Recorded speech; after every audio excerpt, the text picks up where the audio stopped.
हम डॉक्टर फारूक अब्दुल्ला साहब की बात करें तो डॉक्टर फारूक अब्दुल्ला साहब हिंदुस्तान में एक वाहिद शख्सियत है जिन्होंने हमेशा हिंदुस्तान के लिए न सिर्फ हिंदुस्तान के अंदर बल्कि हिंदुस्तान से बाहर के मुल्कों में हिंदुस्तान की बात की। इस लड़ाई में पॉलिटिसाइज नहीं होना चाहिए। हमारी जज्बात भी सपोर्ट भी फारूक साहब के साथ है, इस पार्टी के साथ है और उसकी मजम्मत भी करते हैं। इसके साथ मुझे लगता है कि डॉक्टर फारूक अब्दुल्ला साहब जो हैं इन तमाम चीजों से ऊपर है। जो he is very tall personality, very towering personality. इस बात में कोई शक नहीं करती, जैसे श्यामलाल शर्मा साहब ने कहा और सलमान साहब ने कहा कि फारूक साहब का स्टेचर एक पार्टी का नहीं, सियासी नहीं, बल्कि सबके लिए अब रहनुमा है। उस स्टेज पे है जहां उनका कंट्रीब्यूशन न सिर्फ जम्मू कश्मीर के लिए बल्कि हिंदुस्तान की जमहूरियत के लिए बहुत ज्यादा रहा है। उस पार्टी ने काफी कुर्बानियां भी दी है, उसमें कोई शक नहीं है और मजम्मत होनी चाहिए unanimously sir, irrespective of party lines की। इस एज पे उन पे अटैक होना, हमला होना गलत है। कहीं ना कहीं सिक्योरिटी कोलैप्स को ये साबित करता है सर। आपने खुद देखा सर, जब आप भी मिनिस्टर नहीं थे, 5 अगस्त के बाद आप लोगों से घर छीने गए। यहाँ सजाद लोन साहब है, इनके फादर की कुर्बानी हुई, इनको भी नोटिस आया मकान छोड़ने का। इस वक्त भी सर सिक्योरिटी जम्मू कश्मीर में इंश्योरेंस है। हर MLA साहिबान पे, कल तारिक करा साहब पे उनकी सिक्योरिटी विड्रॉ की गई, हम सब की गई एस्कॉर्ट सर। अगर हम इस पे सर कंसेंसस होनी चाहिए कि खतरा किसी को भी हो, unanimously house should call on this and take a tough stand. We are the people who are fighting the India's war in Kashmir. जो 7 लाख फौज लड़ती है वही ये 90 लोग लड़ते हैं। इस लड़ाई में पॉलिटिसाइज नहीं होना चाहिए। हमारी जज्बात भी सपोर्ट भी फारूक साहब के साथ है, इस पार्टी के साथ है और उसकी मजम्मत भी करते हैं। इसके साथ साथ मेरी शिकायत है उमर अब्दुल्ला साहब से कि ये फॉर्मर CM रहे, इनने सख्ती देखी सर, आपने भी देखी। जब 5 अगस्त हुआ, फॉर्मर CM उसको घरों से निकाला गया। Mehbooba ji female chief minister रही है। जब हम खतरे की बात करते हैं, she lives on a militant track today, she was dragged out of her house, she does not have a house. हम गए बार बार इनके पास कि एक सिक्योर हाउस उनको एंटाइटलमेंट है, आज तक इस सरकार ने वो नहीं दिया। शिकायत तब होगी बीजेपी से जब आप खुद कोर्स करेक्शन करेंगे। मजम्मत होनी चाहिए सर, हम आपके साथ हैं, लेकिन आपको भी कोर्स करेक्शन की जरूरत है। तो इस हाउस में रिकॉर्ड में बोलता हूँ, former CM has been denied security, that's also attempt to murder under your guard. शुक्रिया सर।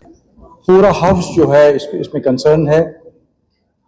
जब हम डॉक्टर फारूक अब्दुल्ला साहब की बात करें तो डॉक्टर फारूक अब्दुल्ला साहब हिंदुस्तान में एक वाहिद शख्सियत है जिन्होंने हमेशा हिंदुस्तान के लिए न सिर्फ हिंदुस्तान के अंदर बल्कि हिंदुस्तान से बाहर के मुल्कों में हिंदुस्तान की बात की, हिंदुस्तान की वकालत की, हिंदुस्तान के जो तहफ़्फ़ुज़ात है उनके लिए बात की, हिंदुस्तान से बाहर भी।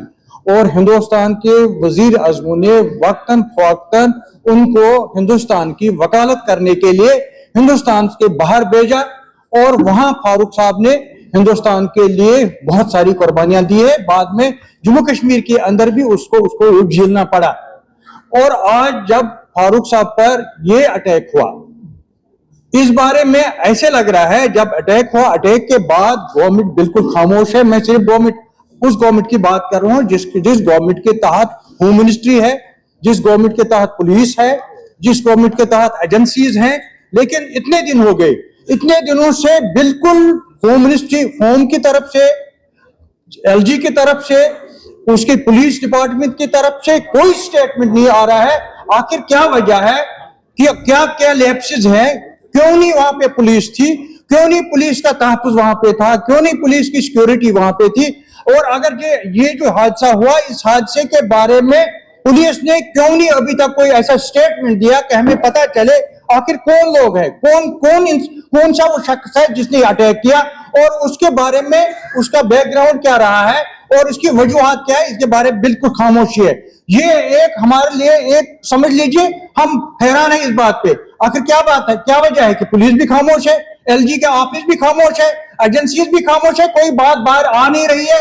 इस बारे में हम सब जानना चाहते हैं। ये नेशनल कॉन्फ्रेंस के लिए एक बहुत बड़ा सानिया है, ये बहुत बड़ा सानिया है हमारे लिए। हमारा लीडर, हमारा कायद, और उस पर इस तरह से एक अटैक किया गया और एक ऐसी जगह पे जहां पुलिस की सिक्योरिटी होनी चाहिए, जहां तलाशियां होनी चाहिए थी, जहां पुलिस का घेरा होना चाहिए था डॉक्टर फारूक साहब के इर्द गिर्द, वो बिल्कुल नहीं था। पुलिस कहीं पे, पुलिस का नामो निशान वहां पे नहीं था। और पुलिस की तरफ, और हमें यह भी मालूम होना चाहिए क्यों नहीं थी वहां पे पुलिस।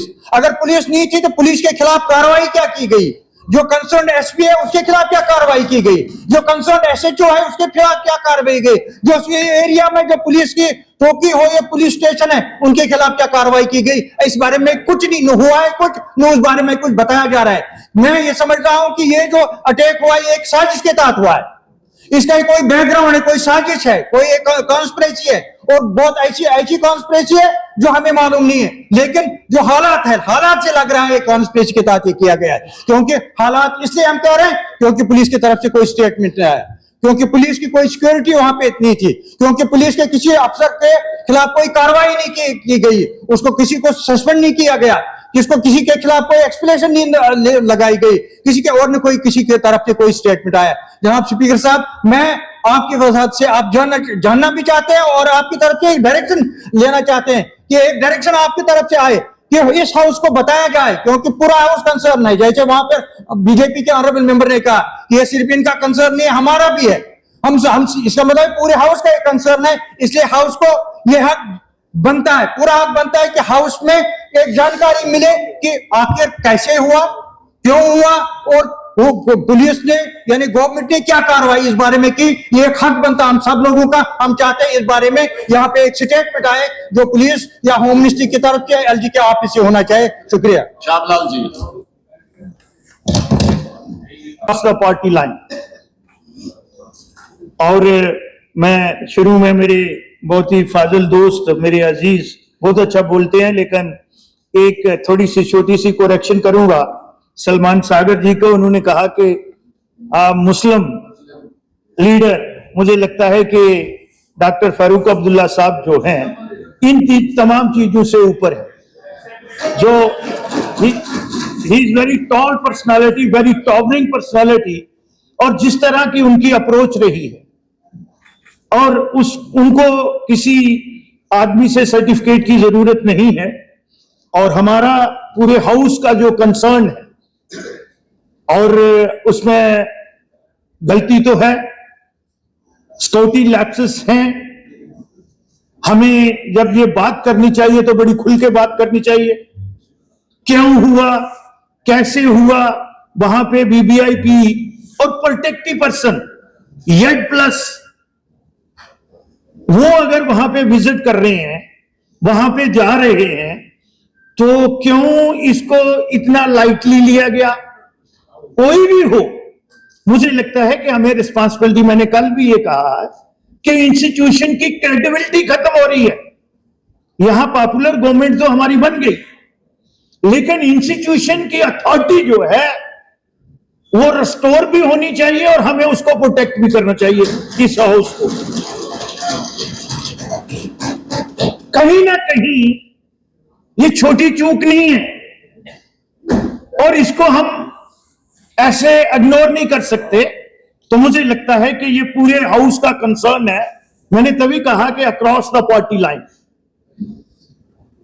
आम आदमी की भी जो गवर्नमेंट की डेफिनेशन है वो लोगों की जानो माल की हिफाजत है, जो डेफिनेशन है हमारे इन चीजों में।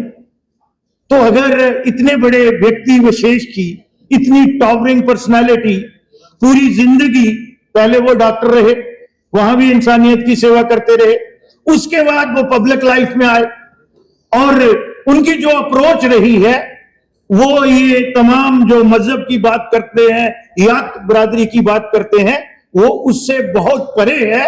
इसलिए हम इस अटैक को कंडेम्ड भी करते हैं, और ये हाउस का जो कंसर्न है, मुझे लगता है कि थारो इन्वेस्टिगेशन जो है वो रिक्वायर्ड है कि कैसे हुआ।